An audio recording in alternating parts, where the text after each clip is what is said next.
তো আজকেই সেই দিন, ভাইফোঁটা, ভাইফোঁটা, ভাইফোঁটা।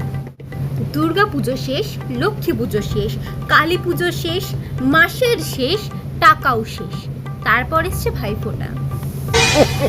সকাল দিয়ে না খেয়ে থেকে 10-12টা মিষ্টি খেয়েছি।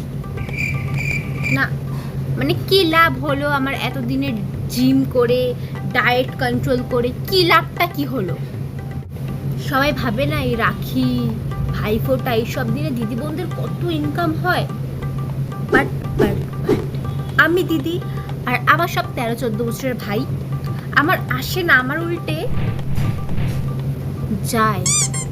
আবার শুধু টাকা বা গিফট দিলে কিন্তু হবে না, এক্সট্রা করে ভাইফোঁটা স্পেশাল মটন বিরিয়ানিও তো খাওয়াতে হবে না।